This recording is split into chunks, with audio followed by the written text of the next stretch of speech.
grade 7 para sa ating homeroom guidance na module para pa rin sa quarter 1 ay tayo ay magpo-proceed na with our next na module.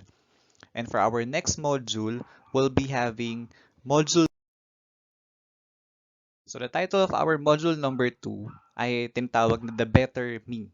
Okay? So unlike last time, ang ating pinag-aaralan is about the study plan na meron kayo. Pero this time, it's still about you, pero it's more and about a deeper, kumbaga na klase ng pagtingin natin sa sarili natin or sa inyo, sa sarili ninyo. Kaya nga it's talking about you or the better you. Okay? So para sa ating module number 2, we have different objectives na maganda na maiset, okay, para dito sa ating ginagawa. Okay? Okay. So one of our objectives for this module ay ma-discuss natin yung iba't ibang klase ng kumbaga pamamaraan na kumbaga paano mo ma-develop pala yung better na sarili mo. And one of that is the self-discipline. Okay? So, yung disiplina sa sarili, pero kasama rin nun ay yung malaman mo or kumbaga magkaroon ka ng knowledge about yung child's right or mga karapatan mo bilang isang kabataan. Pero, may limitation or with its limitation. Okay? Then number 2, ma-demonstrate, maipakita natin yung iba't ibang pamamaraan ma-develop yung self-discipline na maaring nakaka-apekto nga in your immediate na community or lugar na inyong kinabibilangan. Okay? Whether it's sa school ninyo or whether dyan sa inyong mga lugar or tirahan. Okay? And the third one is maipakita din natin kung paano tayo mag-manage ng iba't ibang pagbabago sa sarili ninyo. At syempre, yung mga pagbabago is more about improvement or mga changes sa sarili ninyo. Pero, bakit nga ba mangyayari yan? It's going to be towards self-appreciation so that you can appreciate more yung inyong mga sarili. And for this module, ganun pa rin tayo. So, pwede pa rin kayong gumamit ng ball pen, okay, sa pagsasagot, together also with bond papers or kahit inyong intermediate na papel para sa inyong pagsasagot regarding this activity natin sa module number 2. So, dito sa module number 2, marami tayong mga pwede mapag-usapan. So, ilan sa mga pwede nating magamit dito is, tulad nito, yung may tanong dyan sa inyong module na, have you ever felt the urge of doing a lot of things your way but ended up considering its repercussions and negative impact? Okay? So, nagkaroon ba na kayo talaga ng mga kagustuhan na kung saan may mga gusto kayong gawin at yung mga gusto nyong gawin, talagang nag-e-end up na ang nararanasan nyo is yung mga parang hindi magandang nangyayari or hindi magandang mga kinakalabasan. Then, suddenly, you found yourself following instructions because that's the systematic way of doing things. Okay? So, kumbaga nakikita mo yung sarili mo na sumusunod sa mga instruction kasi nakita mo na mas maayos dapat ito na paraan ng paggagawa ng mga bagay-bagay. And we have all our impulses and sometimes we have the tendency to just follow what we feel without even thinking if it will place us in a regretful situation. So madalas may mga ganyan tayo na mga pagkakataon na yung tendency to follow kung ano lang yung gusto nating mangyari, kung gusto nating magawa, okay? Na hindi na masyadong titingnan mabuti kung ito ba ay magdadala sa atin sa hindi magandang kalalagayan or sitwasyon. And it takes certain control and mindfulness to catch ourselves doing irrational things. Okay? So, kinakailangan talaga ng sobrang tinding control sa sarili yan para nang sa ganun ay, kumbaga, maiwasan mo yung mga bagay na walang kwenta at the same time mga bagay na hindi masyado makakatulong sa iyo. Okay? At yung self-control na yun, ang maaring makasave sa iyo or makapagligtas sa iyo sa kumbaga, pagkaranas mo ng mga consequences o mga kinahinatnan ng mga agad-agad mong mga aksyon na hindi masyadong pinag-iisipan. Pero syempre, later on, yung mga yan ay magbibigay sa atin ng lesson kasi eventually, it will contribute para sa ating pagiging mature na klase ng tao or yung klase ng individual.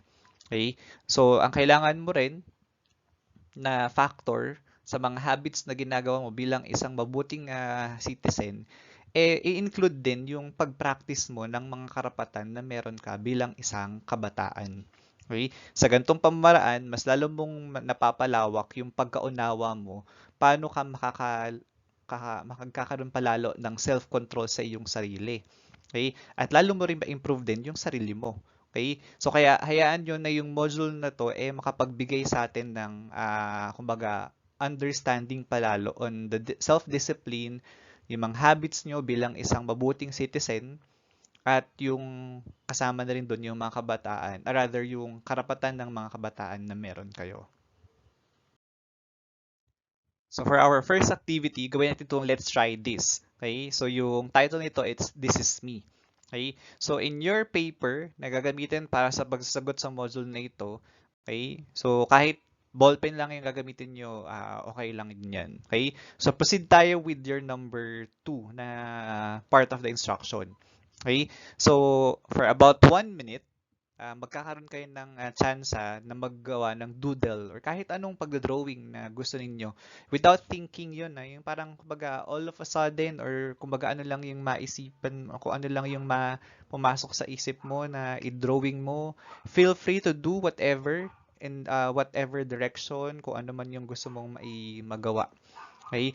In terms of number 2 natin. So, for a minute yan. Okay? Sa baba, drawing din kayo after a minute, okay? Mag-drawing naman kayo ng square, ng rectangle, ng circle, at saka ng triangle.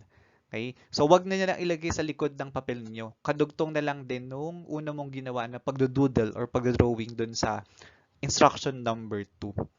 Okay? So, magkaiba yan na drawing niyo Sa number 2, doodle for a minute without thinking. So, kahit anong, kumbaga, maano ng iyong ballpen at kamay, kung ano man yung magawa mo na image or figure or kung ano man, whatever direction. Okay? Sa baba naman ito, mag-drawing kayo ng square, ng rectangle, ng circle, at saka ng triangle. Okay? But, sa baba rin ng drawing na yan, you're going to answer the processing question. So, mas maganda, kopyahin nyo yung tanong, tapos sa baba ng tanong ay yung sagot ninyo. Okay, let's proceed with the questions natin. For number 1, how do you compare the two activities? So by the way, pwedeng Tagalog pa rin ang sagot nyo dyan.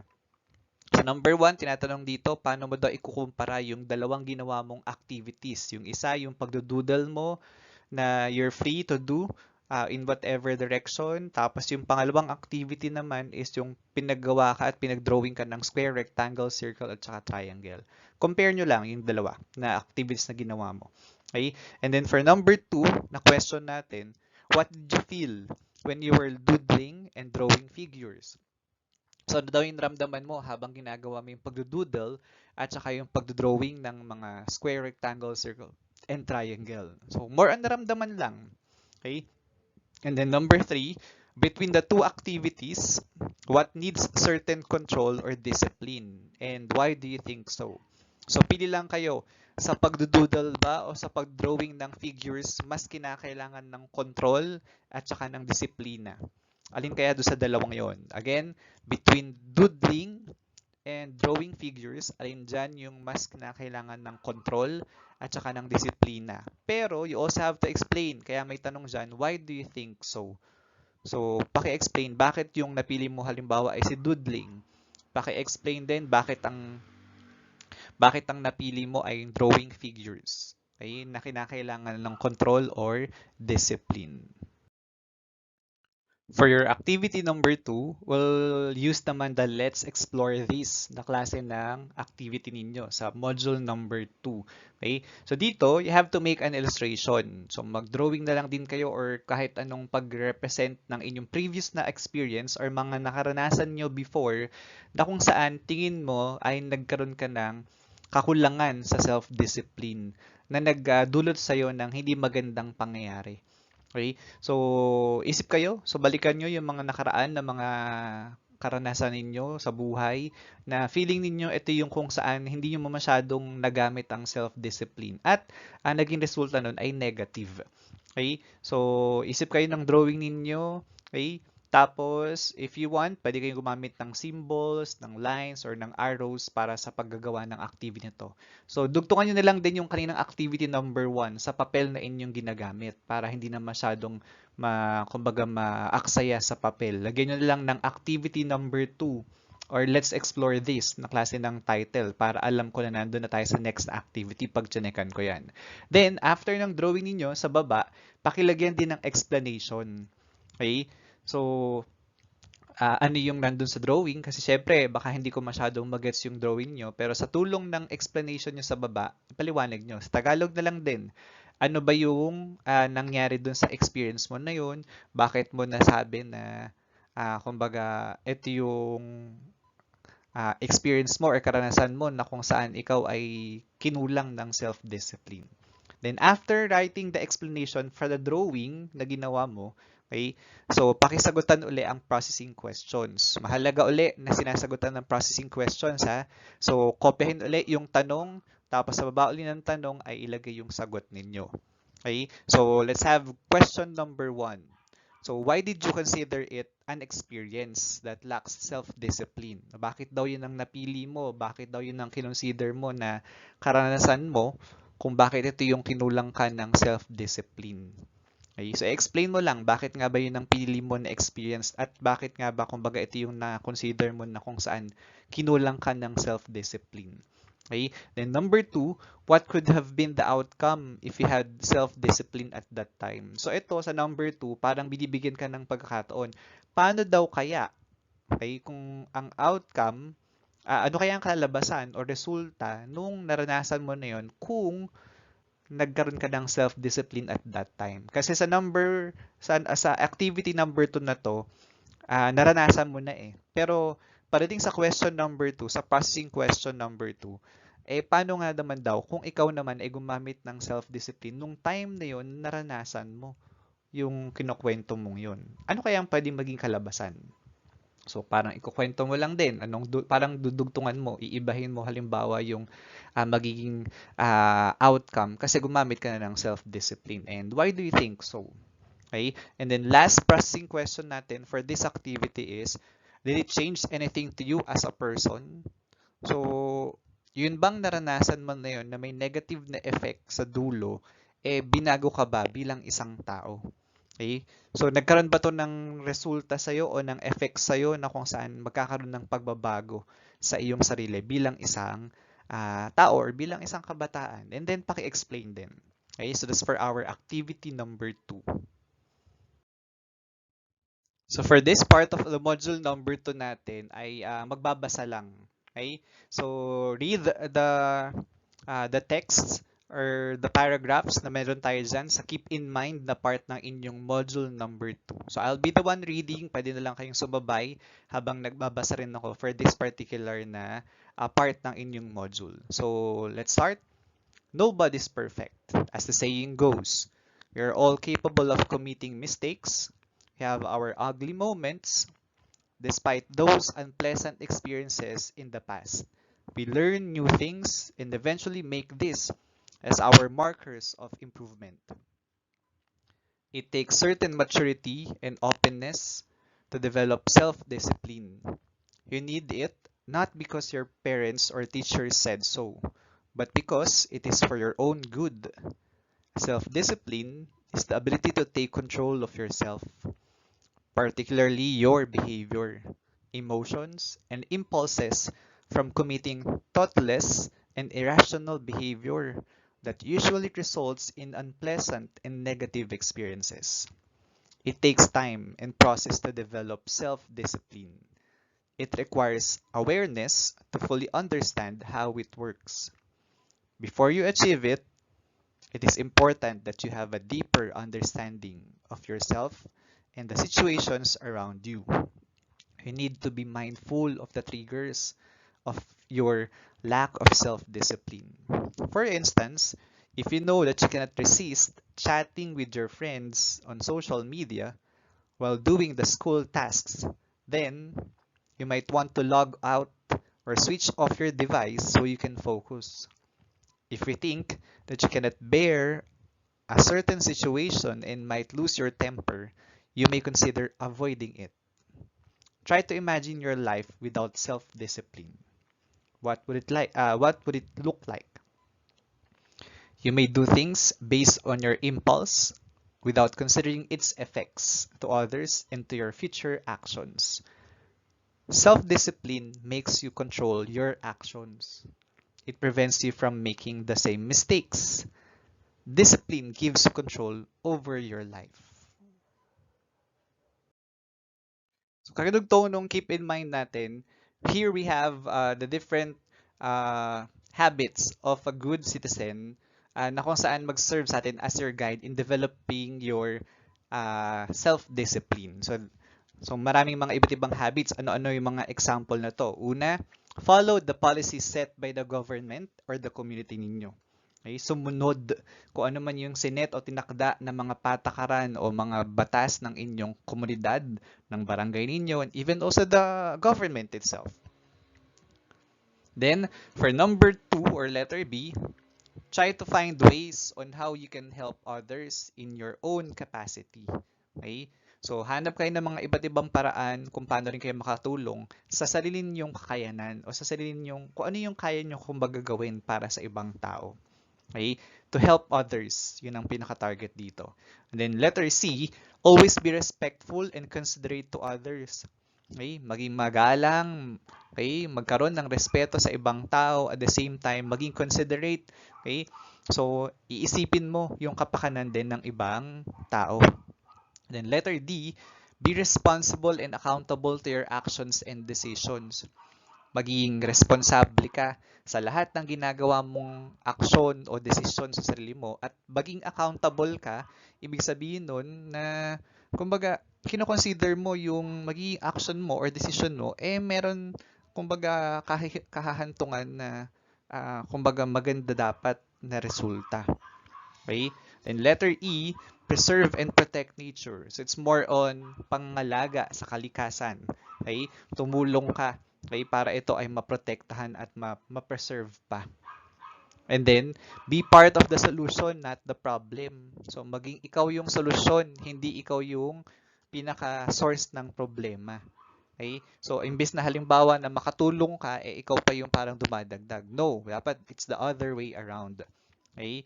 So, ikaw mismo yung makagawa or tumulong para magkaroon ng solusyon. And then letter G, decide based on data and logic.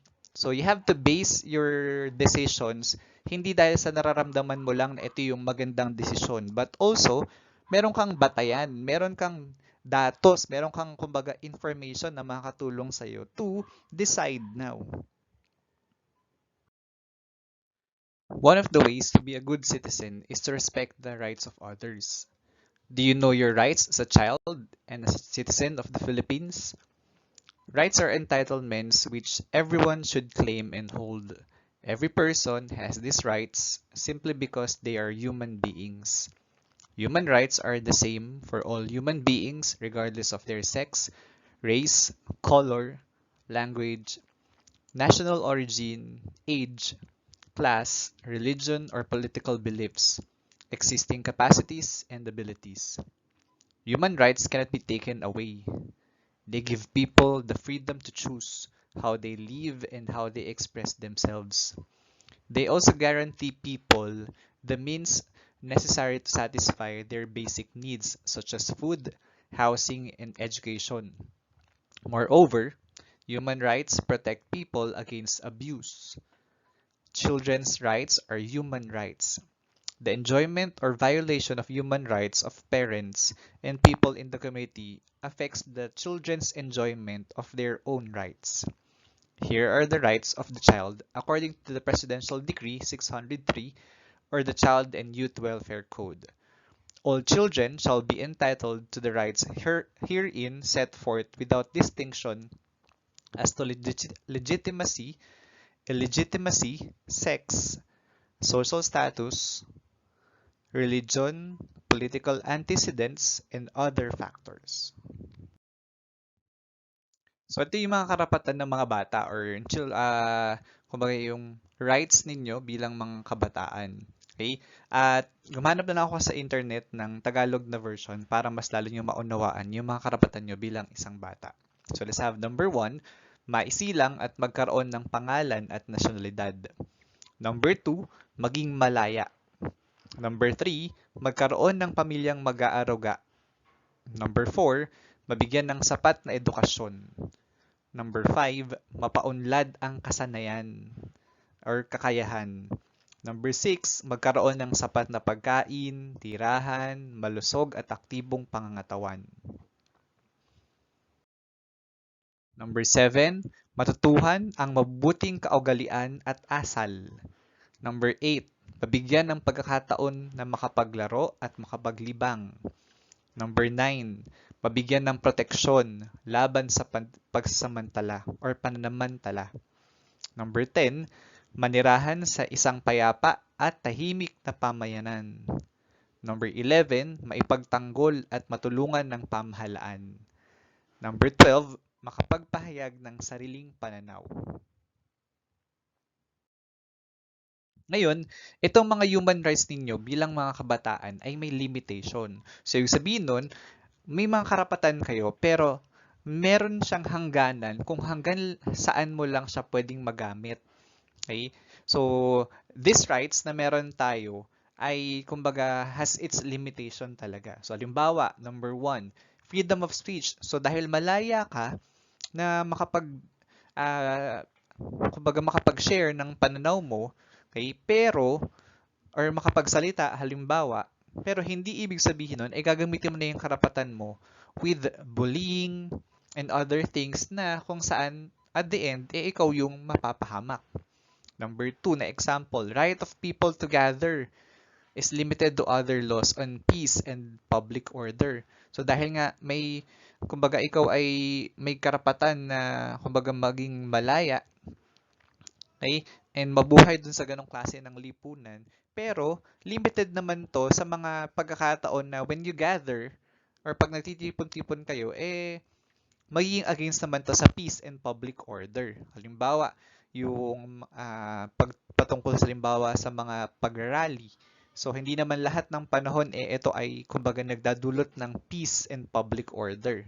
Number 3, right to freedom of expression is limited by law against slander. Okay? So, ito yung parang kumbaga na-express mo nga yung sarili mo na may malaya kang kumbaga nagagawa yung pag-express mo ng sarili mo, pero at the end, it will be against the law. Okay? So, hindi dapat kumbaga nagkakaroon ka ng hindi tamang paggamit ng karapatan mo.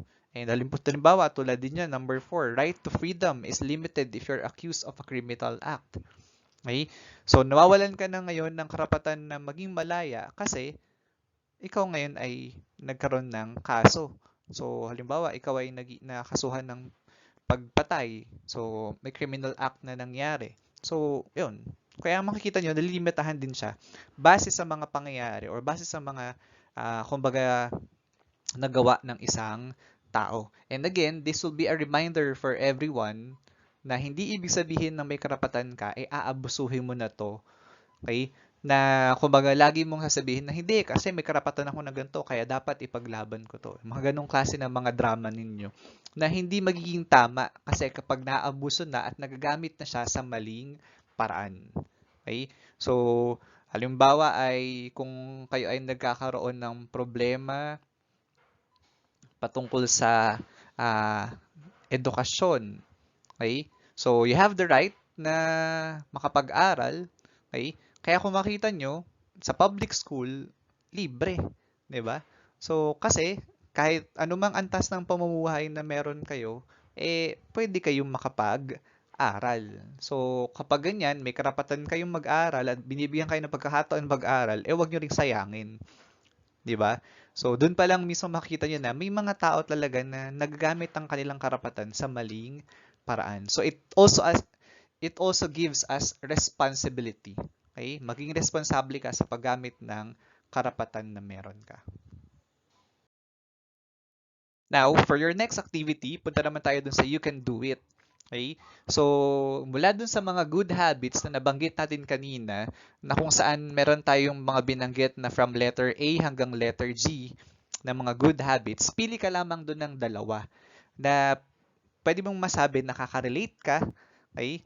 At explain mo paano nga ba ito nakakatulong sa'yo para ma-improve ang self-discipline mo. So again, kahit dalawa lang na good habits mula doon kanina sa napag-usapan natin regarding the good habits na from letter A to letter G. Okay, pili ka lang doon ng dalawa na nakaka-relate ka. Okay, at explain mo paano nga ba ito makakatulong to improve your self-discipline. Then number 2, sa inyong papel na ilalagay din, pili naman kayo ng dalawang rights o karapatan mula dun sa 12 naman na napag-usapan natin kanina na mag-serve sa'yo as a reminder para ma-practice mo ang self-discipline. So, alin sa mga 12 na karapatan na nabanggit natin kanina, pili lang ka ng dalawa na makakatulong sa'yo to remind you or para mapaalalahanan ka na mag-practice or gamitin ang self-discipline. So magbigay ka ng example para sa bawat isang karapatan na napili mo para dyan sa number 2 na gagawin natin sa you can do it. The next activity natin is what I have learned. So sabi dyan, how are self-discipline, good habits, and children's rights connected? So paano daw ba konektado yung tatlo, yung self-discipline, yung good habits, at saka children's rights? Ngayon, do they affect one another? Nakakaapekto ba to sa bawat isa? O nakakaapekto ba yung isa sa isa pa? Okay? So, yun yung mga kinakailangan yung gamitin na kumbaga paraan on how you can answer this activity. Pero ang pinaka-target nyo for this activity is to make a symbol. Okay? So, gawa kayo ng isang symbol para mapakita nyo yung connection ng self-discipline, ng good habits, at saka ng children's rights. So, isip kayo ng anong simbolo na the best na magde-describe dun sa connection ng tatlo. Then, sa baba ng inyong paggagawa ng symbol is explain nyo. Okay? Ano ba yung nandun sa symbol na ginawa ninyo? And explain nyo paano nga ba konektado yung tatlo at paano nakakaapekto yung isa dun sa iba pa na mga nabanggit natin regarding the self-discipline, the good habits, and the children's rights. Then lastly, para sa share your thoughts and feelings, so pili lamang kayo ng dalawang sitwasyon, okay? Wherein you feel na it is hard for you to have self-discipline. Pili ka lang ng dalawa, okay? Dalawang sitwasyon at maaring yung naranasan mo na. Okay, maaring kumbaga personally nararanasan mo ng mga sitwasyon na kung saan mahirap sa'yo na magkaroon ng self-discipline o mahirap sa'yo na gamitin na magkaroon ng disiplina sa sarili. So, frequently maaring nararanasan mo yan or kumbaga nangyari sa'yo. For example na to huwag gagamitin. Okay? Not doing your school work on time. Okay? So, hindi mo ginagawa yung mga gawain mo regarding sa school sa tamang oras. Okay? So, wag mo na gagamitin yan as answer mo.